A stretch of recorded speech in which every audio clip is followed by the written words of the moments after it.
Alright, so welcome back to my channel. So we are back again after a long time with a brand new video.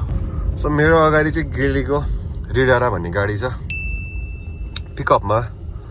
So यो colour चाहिँ एकदम मिठो देख्ने न्याडो grey I think यसलाई न्याडो grey नै भन्छ होला. राम्रो देख्छ. सो पिकअप पहिला हामीले देख्ने भनेको खालि इसुजु अनि त्यसपछि टोयोटा भइगयो निसानको अनि त्यसपछि भक्सवागनको देखिहाल्यो भने हाम्रो एउटा दुईटा देखिन्थ्यो. अहिले यो चाइनाबाट गाडीहरू इम्पोर्ट हुन थालेदेखि हामीले धेरै काइन्ड अफ लाइक गाडीहरू देख्छौँ. त्यही हो गाडीको लागि चाहिँ नेपालमा पनि अप्सनहरू धेरै भइसकेको छ. पहिला अलिकति लिमिट अप्सन हुन्थ्यो भनेदेखि अहिले चाहिँ धेरै अप्सन हुन्छ. सो गाडी मजाले चुज गरेर लिन सक्नुहुनेछ अहिलेको टाइममा. सो यो गाडी चाहिँ भन्नुपर्दाखेरि 148 को हर्स पावर जेनेरेट गर्छ यसले. अब त्यो बेलाको टाइममा यो भनेको म्यासिभै हो.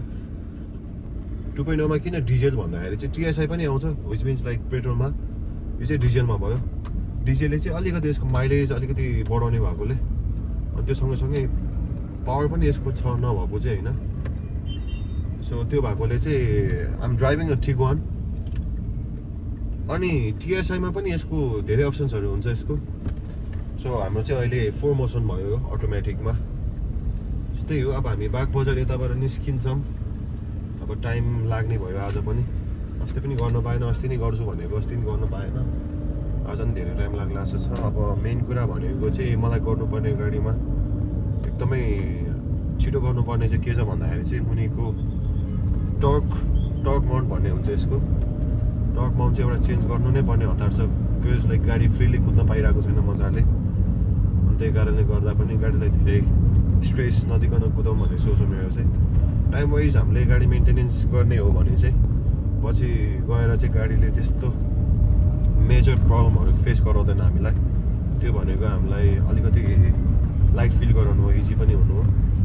अनि त्यही हो गाडीहरू अब टाइम वाइज सर्भिसिङ गरेर टाइम वाइज चेकअप गरेर अनि मेन कुरा डायग्नोस्टिक गर्न मेन छ अहिले गाडीहरूमा. डायग्नोस्टिक गरेर मजाले चलाउँदाखेरि चाहिँ पछिसम्म जे होस् लङ लास्टिङ हुन्छ यसको इन्जिन लाइफहरू पनि. अब हामीले टाइम वाइज सर्भिसिङ गरिसकेपछि गर्नुपर्ने भनेको हामीले रेस्ट विलहरू पनि चेक गरेको राम्रो सकेसम्म.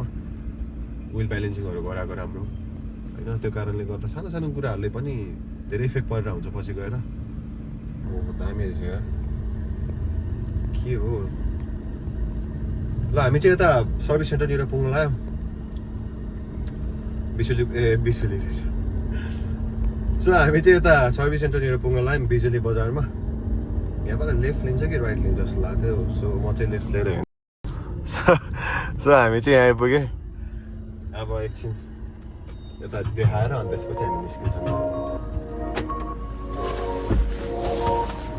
Hello sir. हेलो नमस्ते.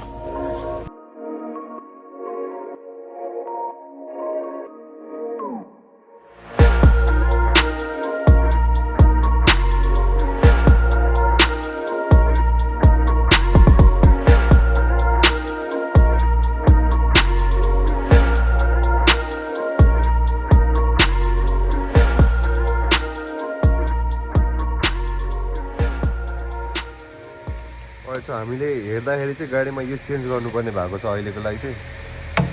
तर 100% स्योर चाहिँ भएको छैन यसले गर्दा हो भनेर. अब चाहिँ चेन्ज गरेर चाहिँ ड्राइभ गर्नुहुन्छ अरे. त्यसपछि बल्ल कन्फर्म हुनुहुन्छ अरे उहाँ पनि. यतिन्जेलसम्मलाई चाहिँ फर्स्टमा पहिला यो चेन्ज गर्छौँ. ड्राइभ गरिसकेपछि विल फाइनलाइज के भएको रहेछ भनेर. त्यही मात्र हो. अनि उता साइडबाटै आइरहेको छ तल. अनि यो साइडबाट आवाज आएको जस्तो लागिरहेको छ हो. कि यो लेफ्ट साइड बस्दा प्यासेन्जर साइडमा भन्दा भनेपछि हाम्रो गियर के भन्छ यसलाई gear mount gear box mount. अनि रहेछ पुरै प्ले भएर चाहिँ हेर्नु त. त्यही भएर चाहिँ हो टच भएको. हेर्दाखेरि थोरै देखिन्छ तर ठिकै छ. चेन्ज गर्दैछौँ.